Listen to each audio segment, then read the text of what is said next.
Il était une fois, dans le village des saveurs, un petit garçon nommé Léo.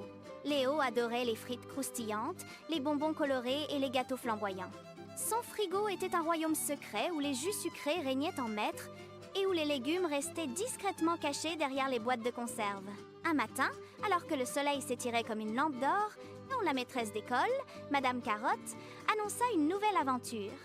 Nous partirons en voyage imaginaire vers le royaume de l'énergie, mais pour y arriver, vous devrez manger équilibré et bien... écoutez votre corps. Les yeux de Léo brillèrent d'excitation et d'appréhension en même temps. À peine la cloche avait-elle sonné que Léo s'imagina déjà traversant une porte molle, comme du pain frais, et se retrouvant devant un arbre gigantesque portant des fruits étincelants. Sur une étiquette en spirale, il lut « Viens, mange des couleurs pour nourrir ta force ». Première étape, le jardin des couleurs.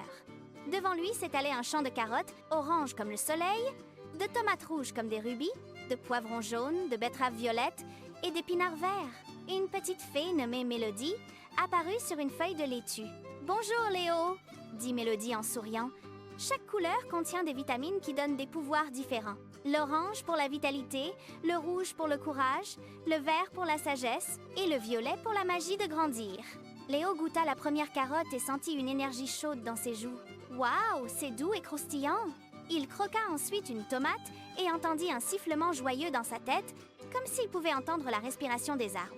Enfin, il mangea un morceau d'épinard et se sentit plus calme, presque comme s'il pouvait écouter les oiseaux. « Ça, c'est le cœur du jardin », expliqua Mélodie. « Les aliments vrais, ceux qui poussent dans le sol et le soleil, te donnent des forces qui durent. Tu n'es pas obligé d'aimer tout, mais il faut essayer et choisir ce qui te nourrit vraiment. » Deuxième étape, l'atelier des saveurs. Sur une grande table en forme de spirale, une des boîtes magiques attendait d'être ouverte. À chaque boîte se cachait une activité.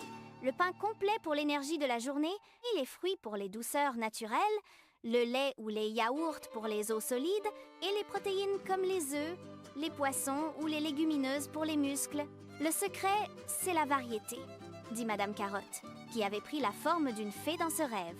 Ton corps a besoin de différents ingrédients pour grandir, apprendre et jouer. Si tu exclus un groupe, tu te sens tout petit et lourd. Léo observa ses peurs se dissiper peu à peu. Il réalisa que manger sain ne signifiait pas renoncer aux frites ou aux gâteaux, mais plutôt les déguster avec modération, comme des étoiles dans une constellation.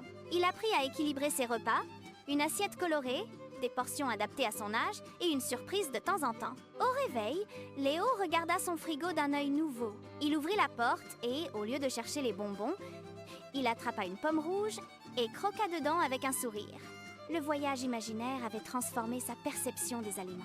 Désormais, Léo savait que chaque repas était une aventure, une chance de nourrir son corps et son esprit. Il commença à explorer de nouvelles saveurs, découvrant la douceur des brocolis et le croquant des radis. Ses parents furent étonnés de voir son enthousiasme pour les légumes.